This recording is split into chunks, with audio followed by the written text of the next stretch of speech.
là Hoàng Thị Phương Thảo và hiện tại là em đã cảm thấy rất là hạnh phúc khi được đồng hành cùng gia đình BSM của mình trên toàn cầu ngày hôm nay.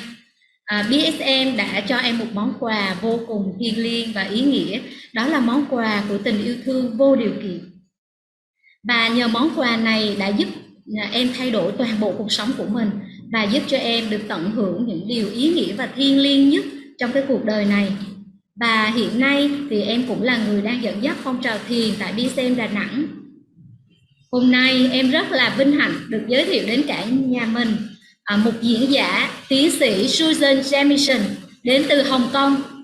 Tiến sĩ Susan JAMIESON là một chuyên gia y học về tích hợp chức năng và cô đã từng là phó giáo sư tại Đại học Hồng Kông, Trung Quốc.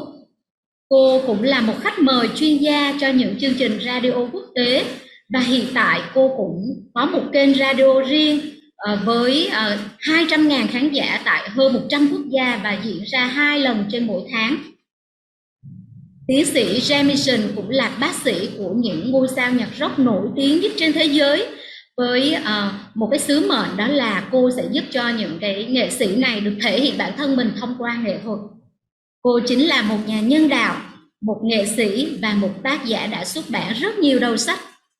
Và ngày hôm nay cô hiện diện tại đây như là một bác sĩ có kinh nghiệm 26 năm tại Hồng Kông trong lĩnh vực y học tích hợp và chức năng. Cô đã kết hợp rất nhiều liệu pháp tốt nhất của phương Tây và phương Đông.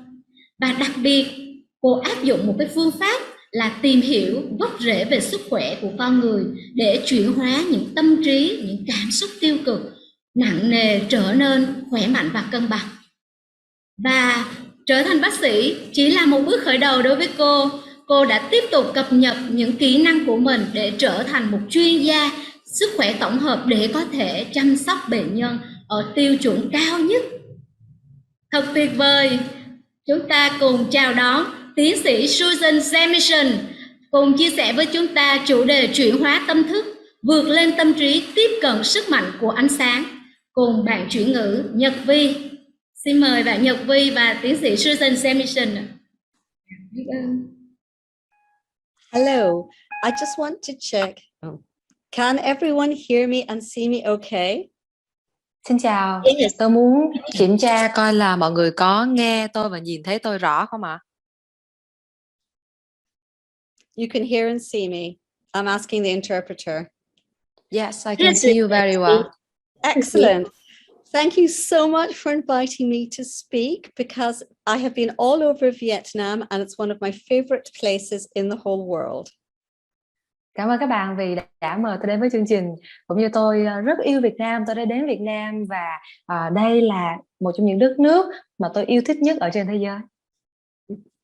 So today we're talking about consciousness and in particular how awareness of our consciousness and working with our consciousness can help us.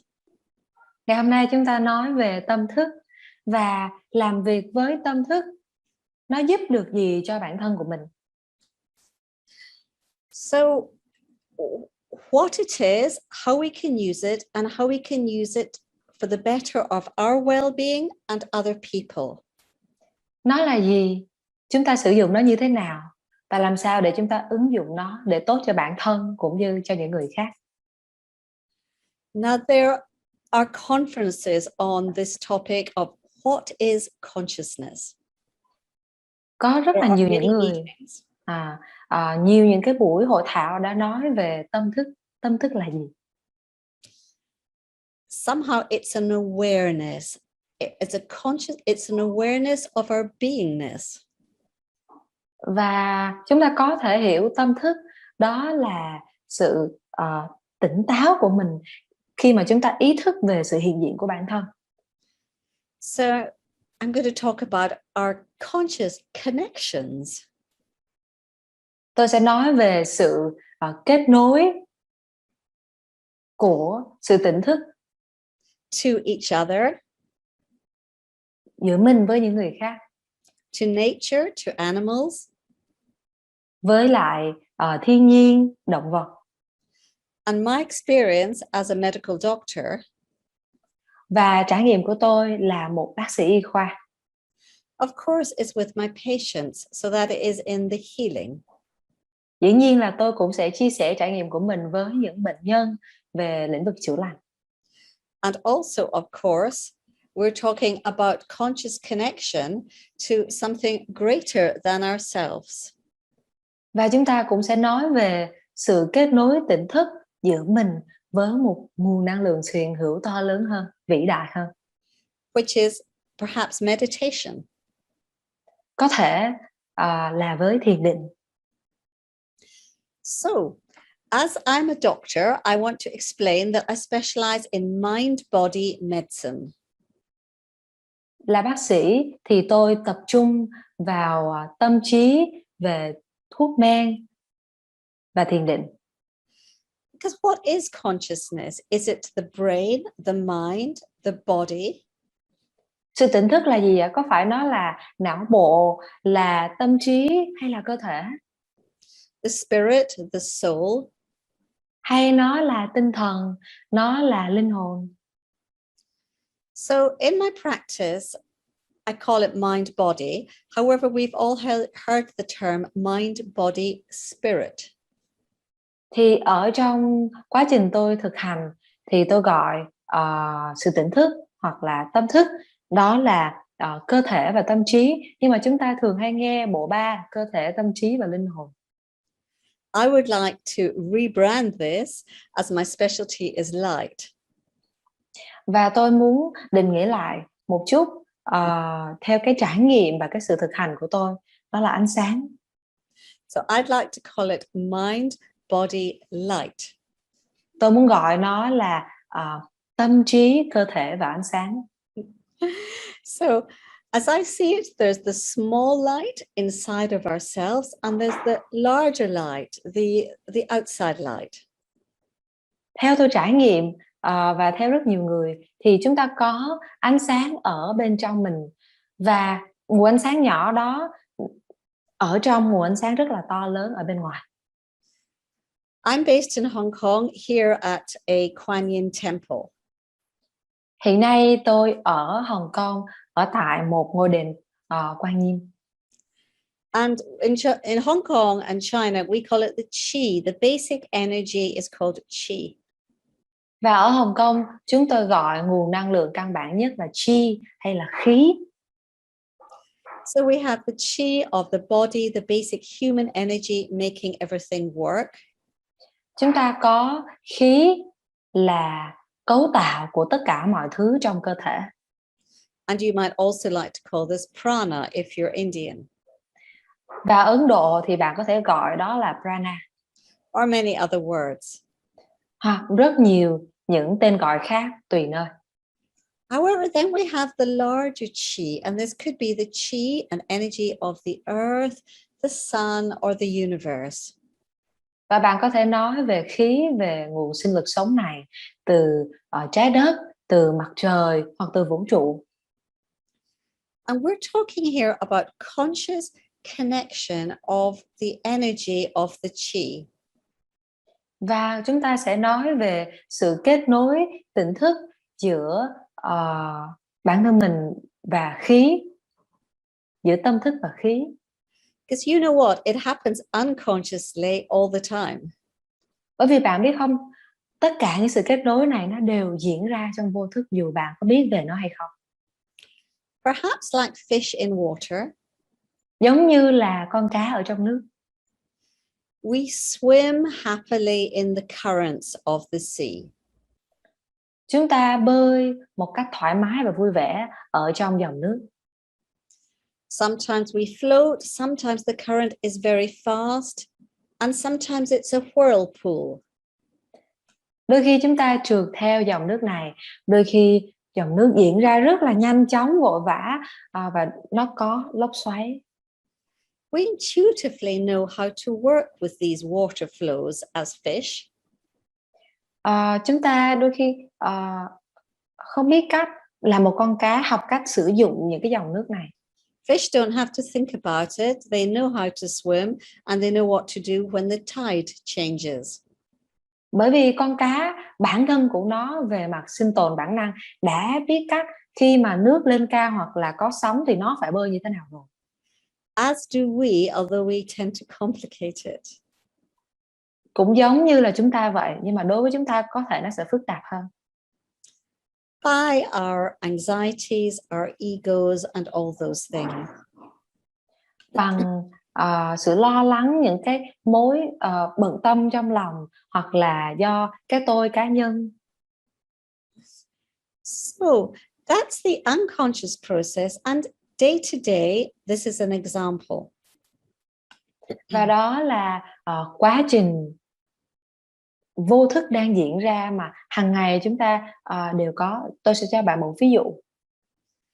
You meet a stranger and you instantly know you like them, or you instantly don't trust them. Bạn gặp một người lạ và ngay lập tức bạn thấy bạn có thể tin tưởng được họ, bạn thích họ. Hoặc bạn gặp một người lạ khác và một cách bản năng bạn thấy bạn không tin tưởng được người này. We have connections all the time based on our unconscious interaction with this energy vibrational world. Và chúng ta luôn có sự kết nối, dù là ý thức hay vô thức, với tất cả mọi thứ diễn ra xung quanh mình trong thế giới. With the world of nature, we have all experienced this. Với thế giới tự nhiên thì chúng ta cũng đều trải nghiệm điều này. Perhaps at the top of a mountain, in a park, or on a beach. Có thể là trên đỉnh núi, ở ngoài bãi biển, hay là ở trong một công viên. We feel a sense of calmness or expansion. Khi chúng ta ở đó, chúng ta cảm thấy có một sự mở rộng bản thể, hoặc cảm thấy bình an. And we seek out these places. We want to go to those places. Và chúng ta rất muốn đến những nơi thiên nhiên này, đúng không ạ? Chúng ta tìm về nó. Because unconsciously we know how to connect to them. Bởi vì một cách vô thức chúng ta biết cách kết nối với nguồn năng lượng này. So what is this connection and how to do it? Vậy thì sự kết nối này là gì? Và làm thế nào để chúng ta kết nối nhiều hơn? Because it makes us feel better, we need to know this. Bởi vì nó khiến chúng ta cảm thấy tốt hơn, đúng không ạ? Nên chúng ta cũng cần phải biết cách làm thế nào để tôi kết nối đây. We'll take a small step into the world of biophysics. That's biology and physics. Bây giờ chúng ta sẽ đi vào trong một lĩnh vực được gọi là sinh lý học, nghĩa là vừa sinh học và vừa về mặt vật lý. We know in the last 10 years that the DNA in our cells release photons of light. Và chúng ta đã biết được trong những năm qua đó là DNA của chúng ta tạo ra những hạt photon của ánh sáng. Now, in our human body, there are around 30 trillion cells. Và ở trong cơ thể con người chúng ta có khoảng 30.000 tỷ tế bào. Each cell containing billions of DNA. Và mỗi một tế bào lại có hàng tỷ DNA. And each DNA releases photons of light, the smallest particles of light. Và mỗi DNA nó lại có thể phóng ra những cái photon rất là nhỏ ánh sáng. This is our genetic heritage. Đây là cách mà chúng ta đã thừa hưởng từ ông bà tổ tiên. We know our DNA transmits genetic traits like the color of our eyes. Chúng ta biết DNA là một chuỗi lưu trữ thông tin của ông bà tổ tiên mình, ví dụ như là về màu da, màu mắt. That's on the simple biological level. Đó chỉ là cái khía cạnh về mặt sinh lý rất đơn giản thôi. But on the quantum physical level, it's a lot more sophisticated. Nhưng mà về khía cạnh vật lý lượng tử thì nó phức tạp hơn rất nhiều. This is like a barcode. When you buy things at the supermarket, they have a barcode. Giống như khi bạn đi siêu thị và người ta quét mã của những sản phẩm khi bạn mua hàng. So much information. Có rất nhiều thông tin ở trong đó. Light has quantum properties. Ánh sáng đó là những vật chất lượng tử. So we get into quantum physics. Bây giờ chúng ta đi vào một chút về vật lý lượng tử. But it's easy to imagine that we're radiating light like an angel. Rất dễ để chúng ta hình dung cơ thể của chúng ta phát ra ánh sáng giống như là một thiên thần. And we all know there are people we just like to be around. Và chúng ta biết được mình thích ở gần những người như thế nào. Somehow they just make us feel good. Bằng một cách nào đó chúng ta cảm thấy rất là thoải mái khi ở cạnh họ. These people are full of light. Và những người này tràn ngập ánh sáng. And by the way, they're very photogenic because the light of the camera catches them, so they look good in photographs. Và những cái điều này nó được thể hiện ra bằng ánh sáng và bằng vật lý luôn. Những ánh sáng của họ thể hiện ra bên ngoài, những cái camera máy chụp hình có thể đón nhận được, nên họ trông rất đẹp ở trên màn ảnh. They have a word in English called charisma, but what is that? Ở trong tiếng Anh có một từ là charisma, và dịch sang tiếng Việt có nghĩa là một người có duyên và một người hấp dẫn. Can guarantee any of your really popular stars on television or music will have a lot of charisma. Tôi đảm bảo là tất cả những diễn viên hoặc là những ngôi sao nổi tiếng ở trên màn ảnh đều có rất nhiều sự thu hút, đúng không ạ? Có sự duyên dáng hấp dẫn của họ. In ancient times or not so ancient in China, ở tại Trung Quốc vào những cái thời xa xưa hoặc là gần đây cũng có. There was this Beijing opera. I know you have something similar in Vietnamese. Có một cái cô ca sĩ hát opera ở tại Beijing. And the opera singers were judged on how much light they emanated. They were very clear on this. Và những người hát opera vào cái thời điểm đó đều biết rất rõ khi họ hát họ phát ra cái nguồn ánh sáng như thế nào. Yes, of course, their voice and their technique, but there was much more than that. They recognized the energy being important. Dĩ nhiên, những nghệ sĩ opera này họ dùng cái âm thanh, những cái kỹ thuật và những cái giọng hát của họ. Nhưng mà nó không phải chỉ như vậy, mà nó còn về mặt năng lượng, về những cái thứ vi tế hơn tỏa ra trong lúc họ hát. I'm going to recite a short poem by a famous American poet called Ralph Waldo Emerson. Tôi sẽ đọc một đoạn thơ của một nhà thơ người Mỹ tên là Ralph. Now for my translator, it's very short.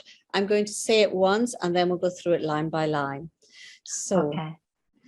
From within or from behind, a light goes through us upon all things and makes us aware that we are nothing, but the light is all.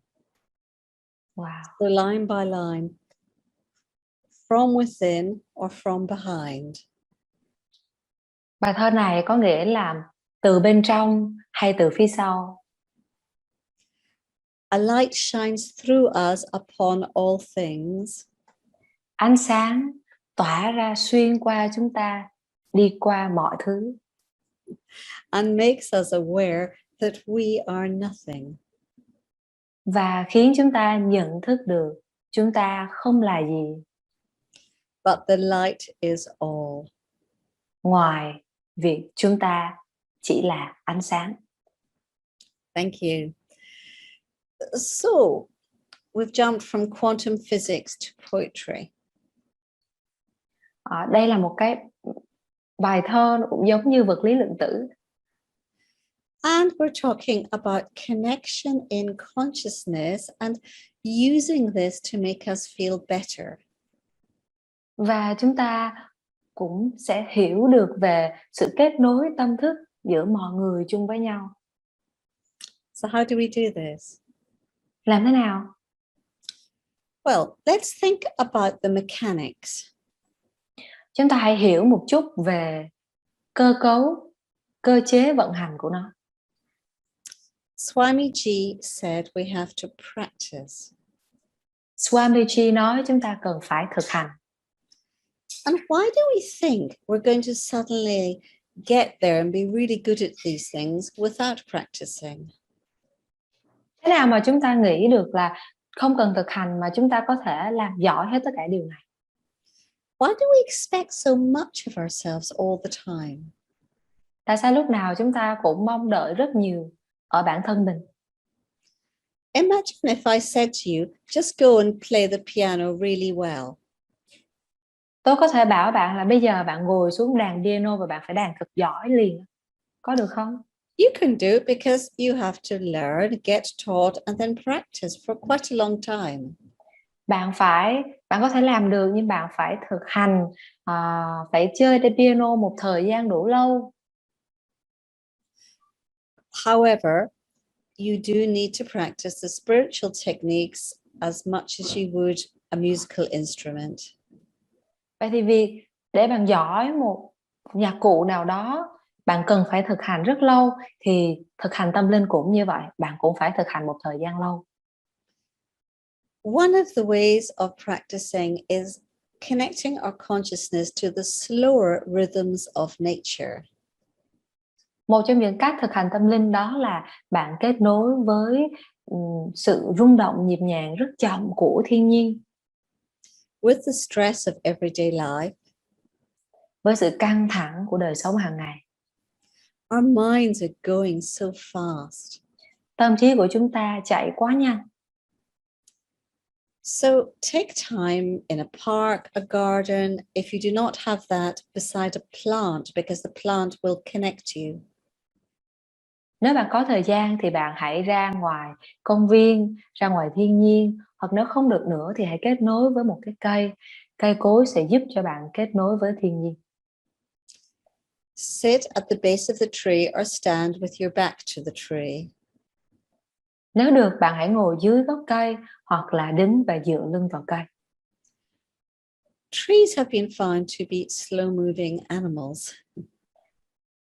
Cây cối được xem là những loài động vật di chuyển rất chậm. They have 5 senses. Nó cũng có 5 giác quan. They have hearing, sight, all this. Nó cũng có khả năng nghe, nhìn, tất cả giác quan như con người. But they're much slower moving, so let us down-regulate ourselves. Nhưng mà cây cối di chuyển chậm hơn con người rất nhiều, nên chúng ta hãy làm chậm bản thân lại bằng cách kết nối với thiên nhiên cây cối. To their peaceful vibrational frequency. Kết nối với tần số rung động bình an của chúng. When you're there in nature or by the tree, khi bạn ở ngoài thiên nhiên cạnh một cái cây, and you can also do this on the beach. Bạn cũng có thể làm như vậy khi bạn ở biển. Remember, the sand is very ancient rock. Hãy để ý, tất cả hạt cát đều là những viên sỏi đá cổ xưa. Slow your breathing, close your eyes. Hãy nhắm mắt lại, hít thở sâu và chậm. And visualize that your breath is being carried down by the roots of the tree into the earth. Và bạn hãy hình dung hơi thở của mình được chậm lại và kết nối vào cái cây đi sâu vào lòng đất. Let all your stresses and anxieties flow down with your breath. Hãy để tất cả những sự lo lắng, mối bận tâm của bạn được làm chậm lại nhờ vào hơi thở. The earth is an enormous magnet. Trái đất là một nam châm khổng lồ. North and South Pole. Có cực Bắc, cực Nam. You can discharge the negative energies safely. Bạn có thể xả ra những nguồn năng lượng tiêu cực bên trong mình một cách an toàn. It's like the earth of your electrical plug. Nó giống như bạn được cắm vào trong cái ổ cắm là trái đất. It's a time of anxiety at the moment. Đây là cái thời điểm mà người ta dễ cảm thấy căng thẳng, lo âu. So, practice letting it go. hãy thực hành buông bỏ.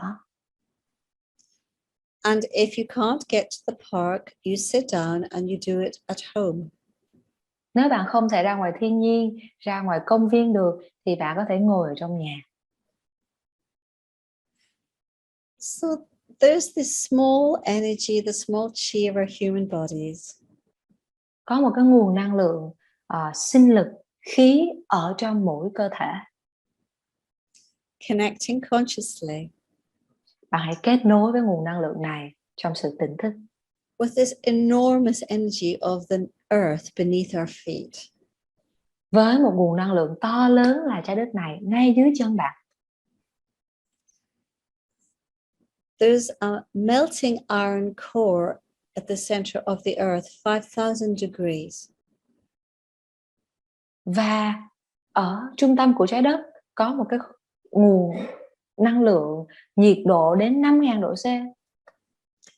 This produces a magnetic energy around the earth.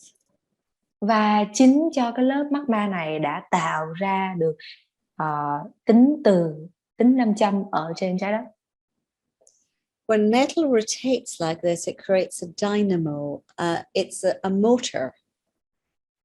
Và khi mà có sự chuyển động của tất cả các vật chất như thế thì nó tạo ra động năng, sự chuyển động.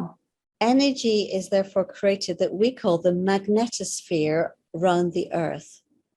Và nhờ đó tạo ra được một khối năng lượng, một khối từ tính ở quanh trái đất. Do you see what I mean about being like fish in water? We don't even know that we're in this energy, but we are bathed in it. Các bạn có cảm nhận được không ạ? Khi mà tôi nói về ví dụ cá ở trong nước, chúng ta cũng ở trong trường năng lượng từ tính này mà chúng ta không ý thức được về điều đó. By connecting our small energy bằng cách kết nối nguồn năng lượng nhỏ là chúng ta, through our intention and our mind, thông qua ý định, thông qua tâm trí của mình, to the core of the earth, kết nối đến cốt lõi của trái đất. we are connecting to this larger energy or chi of the earth. Chúng ta được kết nối vào một nguồn năng lượng to lớn hơn là khí của trái đất. Believe me, because this is true biologically. Hãy tin tôi đi, đây là sự thật và nó hoàn toàn hợp lý. What we think is real to our bodies. Những gì mà chúng ta suy nghĩ nó trở thành sự thật đối với cơ thể này. If you have a stressful anxiety thought, Nếu bạn có một suy nghĩ căng thẳng, mệt mỏi, instantly your blood pressure and your pulse go up. ngay lập tức huyết áp của bạn tăng lên. How real is that? Và nhịp tim đập nhanh hơn. Vậy thì suy nghĩ của bạn thực đến mức độ nào? Our body doesn't know the difference between the thought and reality. Cơ thể của chúng ta không biết được sự khác biệt giữa một suy nghĩ và thực tại. So maybe you've heard of a hologram or a fractal. Có thể bạn đã nghe về hình ảnh không gian 3D, hình phóng chiếu. It's when a small part is representative of the bigger part. Khi mà một phần nhỏ tượng trưng cho một thứ to lớn hơn. It's a little bit like the idea that you could do acupuncture or on the feet or the ears. Giống như bạn có biết những cái bộ môn về châm cứu, bấm huyệt ở tại chỉ có bàn chân thôi hoặc chỉ có tai thôi. And every part of the ear corresponds to a part of the body. Và mỗi một điểm ở tai nó đều có thể kết nối đến những cái bộ phận khác trên cơ thể. That's like a holographic principle. Đó là nguyên lý của hình phóng chiếu. So in the same way, imagine our small chi, our small vibrational energy as humans. Vậy thì bạn hãy hình dung là cơ thể của chúng ta với khí năng lượng chạy ở bên trong. Being both a part of and representative of, part of and a representation of. Đó là một cơ thể của chúng ta và năng lượng này, nó là một hình ảnh hoặc đồng thời nó là sự phóng chiếu. This energy of the earth. Năng lượng của cả trái đất. Remember, I talked about the light energy coming from all the DNA. Và bạn có nhớ về việc ánh sáng từ ở trong từng DNA nó tỏa ra bên ngoài không ạ? I talked about this enormous magnetic light energy from the earth. Và tôi cũng nói về năng lượng ánh sáng, sự từ tính của toàn bộ trái đất. We have the huge energy from the sun, Chúng ta đón nhận nguồn năng lượng to lớn từ mặt trời, on which all life on earth is totally dependent. và toàn bộ sinh vật sống trên trái đất đều dựa vào năng lượng này. We have the energy from Big Bang. That means the creation of the universe way back in time. Chúng ta cũng dựa vào nguồn năng lượng từ vụ nổ Big Bang, từ rất xa xôi ở trong vũ trụ để tạo ra được vũ trụ hiện nay. You know, the thing about light is it doesn't stop. Bạn biết có một điều về ánh sáng, đó là ánh sáng không bao giờ dừng lại. Light just keeps on going. So even our DNA, well, it might be in Mars by now. Và ánh sáng không bao giờ dừng lại, cho nên DNA ở trong cơ thể của chúng ta cũng như vậy, có thể ngay lúc này nó vẫn tỏa ra ánh sáng ở khắp muôn nơi trong vũ trụ. I didn't mean the DNA, I meant the light from the DNA. Ánh sáng, ánh sáng từ DNA nó tỏa ra trong ngoài vũ trụ. Hopefully your DNA is not in Mars. So the DNA can go to the ends, the light of the DNA can go to the end of the universe. Ánh sáng của DNA có thể đi đến được rìa của vũ trụ. So when we meditate, thì khi chúng ta thiền định, we are connecting to other worlds of greater vibrational energy and different vibrational energy. thì chúng ta kết nối vào những trường năng lượng rung động, những ánh sáng to lớn hơn của vũ trụ. And this is helping our well-being. Và điều này cũng giúp ích được cho sức khỏe của bản thân chúng ta. For example, in nature, we were connecting to the energies of the trees and the earth. Quay lại, giống như khi chúng ta kết nối năng lượng của mình vào trong cái cây hoặc là vào trái đất. Just slow down and relax. Hãy chậm lại, thư giãn. And also remember the power of the earth, the earthquakes, the tsunamis, the power. Và đồng thời cũng hãy nhớ về sức mạnh của trái đất, như là động đất, sóng thần, tất cả những thiên tai, những hoạt động của trái đất. So why not use this technique to re-energize us, to absorb this energy? Tại sao chúng ta không dùng kỹ thuật này để nạp năng lượng lại cho cơ thể? Dùng chính năng lượng của những sức mạnh thiên nhiên ngoài kia. And think of a battery underneath our feet and we can connect that battery. Bạn hãy cứ nghĩ là ngay dưới chân chúng ta có một ổ cắm điện rất lớn và chúng ta hãy kết nối vào nguồn năng lượng khổng lồ này. We all need more energy in the end of the day. So we're going to visualize when we're sitting. Chúng ta đến cuối ngày ai cũng cần thêm nhiều năng lượng, đúng không ạ? Thì chúng ta hãy ngồi, hãy hình dung that we're breathing in through the roots of the tree all the energy of the earth.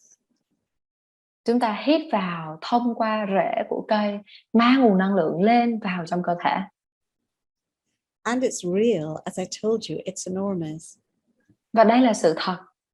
Như tôi nói với bạn trước, suy nghĩ của chúng ta, ý định của chúng ta là sự thật. I have so much to talk about. Tôi có rất nhiều điều muốn chia sẻ với các bạn.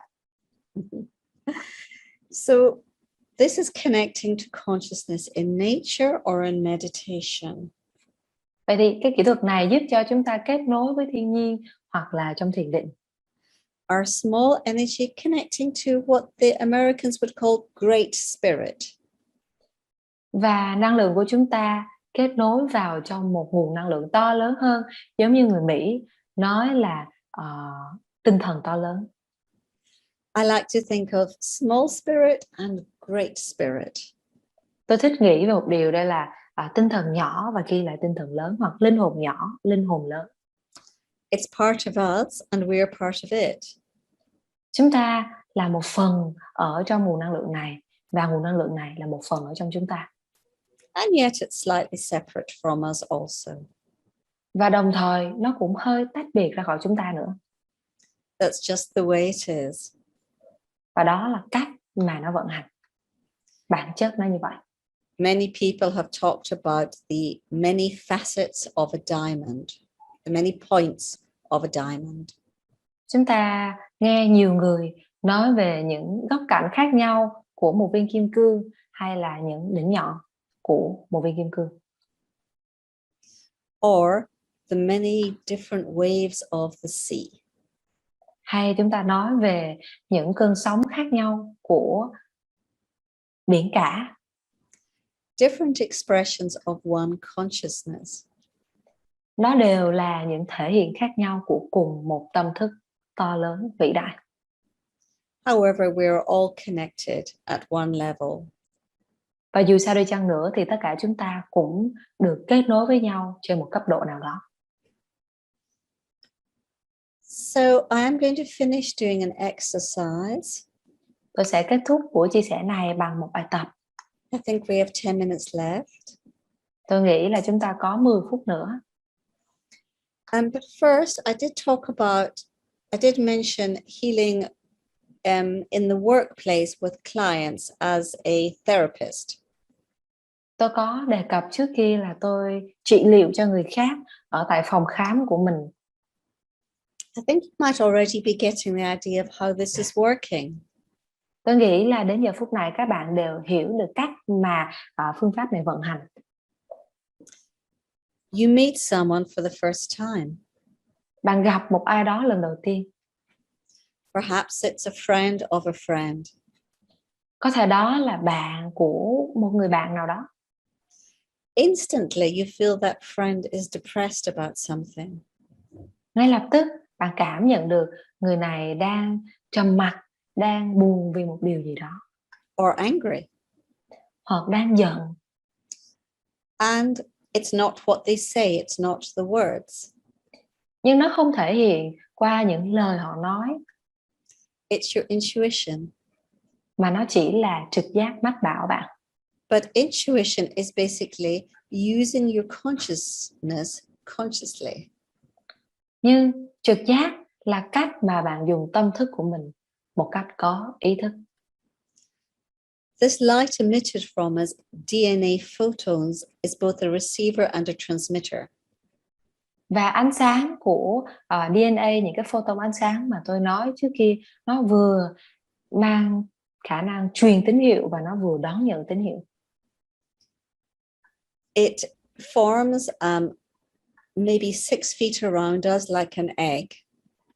Và nó tạo ra một quả cầu khoảng gọi là bán kính 6 feet, là khoảng nhiều hơn 6 mét. Không biết chuyển qua là mét như thế nào. Xung quanh cơ thể chúng ta giống như là một quả trứng. We can call it the biofield and some people call it the aura. Chúng ta có thể gọi đây là vùng sinh học, hoặc có một vài người gọi đó là hào quang. It gives information from us to the outside world and it gives people information about us. Đây là nơi để chúng ta bảo vệ bản thân mình, chúng ta đón nhận thông tin từ người khác, cũng như là để người khác đón nhận thông tin từ chúng ta. We imagine two pebbles dropped in a pond and the ripples come out. Chúng ta có thể hình dung là hai hòn sỏi thả xuống một mặt nước và nó tạo thành hai gợn sóng. The ripples cross and overlap. Và hai cái ngọn sóng tròn này nó giao thoa vào nhau. In this overlapping of light fields between two people, Vậy thì khi mà hai hào quang của hai người hòa vào nhau, is the area we can collect information. đó là vùng giao thoa mà chúng ta có thể đón nhận những cái thông tin từ đối phương. Which we call diagnosis. Và đó là cái mà chúng ta gọi là chẩn đoán. And also it's an area of healing. This is the healing arena. Đây là vùng để chúng ta chữa lành cho người khác. So this is what happens with the therapist and the client. Điều diễn ra giữa một người chữa lành và khách hàng của họ, đó là It's the area of consciously interpreting the light waves. họ phân tích cái sự giao thoa đó về trong cái tần số rung động và ánh sáng để họ hiểu. So there's a lot more to this. I teach this and I do sessions on this myself. Có rất là nhiều thứ mà tôi có thể nói với bạn hơn về điều này. So we're gonna do the exercise now, or We it have ends 5 here. minutes. Yes, I don't want to be longer than 5 minutes, but I wanted to let people know that on my website, susanjamieson.com, you can find a lot of videos on this sort of information. My YouTube channel is free, Light Doctor YouTube, Light Doctor Facebook. Okay. Lots of stuff going on there. So this Và exercise, cô nói là cô còn 5 phút nữa nên là cô sẽ chia sẻ cái bài tập này. Ai mà muốn hiểu rõ hơn thì chúng ta có thể vào trong Facebook hoặc là vào trong YouTube với cái tên là Light Doctor, có nghĩa là bác sĩ ánh sáng, cũng như là gõ cái website của cô là Susan JAMIESON để mà chúng ta có thể hiểu thêm, coi những clip về nội dung này. 5 minutes is absolutely enough to do this. So perhaps you could add it into your meditation practice. 5 phút là đủ để chúng ta thực hành cái bài tập này. Thậm chí bạn có thể áp dụng nó vào trong việc thực hành thiền định của mình. It's been proven when we think about light, our brain emanates and radiates more light. Người ta đã chứng minh được là khi bạn nghĩ về ánh sáng thì não bộ của chúng ta tỏa ra nhiều ánh sáng hơn. So if you'd like to close your eyes and breathe through your nose. Bây giờ bạn có thể muốn nhắm mắt lại, hít thở bằng mũi. Visualize you're in a beautiful park and the sun is coming down over your head. Hình dung bạn đang bước đi trong một công viên và ánh sáng mặt trời đang chiếu rọi trên cơ thể bạn. It's peaceful and the perfect temperature. Và mọi thứ bình an, nhiệt độ đúng với cơ thể bạn. And the sunlight is pouring down over your head. Ánh sáng mặt trời lan tỏa xuống đầu bạn. It's going through your body. Đi qua cơ thể bạn. It's tiny particles of light. Tất cả những tế bào, từng ánh sáng đi qua. So it's shimmering, scintillating. It's vibrating light. Những hạt ánh sáng này đi vào trong cơ thể bạn, mang lại những nguồn năng lượng, những rung động trên cơ thể. Going from your head, filling your body full of tiny little particles of light. Và từ đỉnh đầu đi xuống toàn bộ cơ thể, những hạt ánh sáng lan tỏa khắp nơi. As it does so, it's relaxing, rebalancing, and regenerating. Và khi những hạt ánh sáng này di chuyển như vậy, nó cân bằng cơ thể bạn, làm cho bạn cảm thấy bình an, giống như bạn được tái tạo lại năng lượng. Flows from your head to your chest. Từ đầu xuống ngực. Down your arms. Xuống đến tay. The blood is now pumping it around the body from the heart. Và máu được di chuyển khắp nơi trong cơ thể từ trái tim. as it flows to your abdomen, pelvis, and legs. Và hãy để nguồn năng lượng này di chuyển xuống đến bụng, xuống đến chân của bạn. Even your spine is vibrating with light. Thậm chí cột sống của bạn cũng rung động bởi ánh sáng. And in the presence of the light, there can be no darkness. Và trong sự hiện diện của ánh sáng thì sẽ không thể có bóng tối. This is the light of all healing. Và đây là ánh sáng của mọi sự chữa lành. So any shadows are dissolving. Nhờ vậy tất cả bóng tối đều được xóa bỏ. Such that your body is just so full of light. Và bây giờ bạn cảm thấy hạnh phúc bởi vì toàn bộ cơ thể tràn ngập trong ánh sáng. As this endless dream flows down to us. Và khi toàn bộ những ước mơ này được trôi vào cơ thể chúng ta. And we know that it is free. Và chúng ta biết ánh sáng là miễn phí. It is abundant. Ánh sáng dồi dào khắp nơi. And we can access it anytime we want. Và chúng ta có thể tiếp cận ánh sáng vào bất cứ lúc nào mình muốn. It's so pleasant in this light. We might want to stay here longer.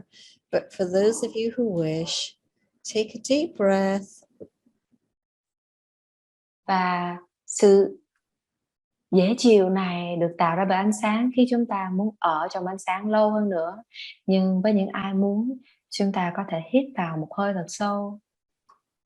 And open your eyes to come back. Mở mắt, quay trở lại. So I'm going to end on that note. And I formed the intention to connect to all of you in my consciousness. Vậy thì đó là kết thúc của bài thiền ngắn này. Trong tư tưởng của tôi đưa ý định kết nối với tất cả các bạn. I chose to say the words that would reach all of you. Tôi chọn ngôn từ để có thể chạm đến được tất cả các bạn nhiều nhất. And this is what we do. Và đây là cách chúng ta làm. Goodbye and thank you so much. Xin cảm ơn và chào tạm biệt. So much.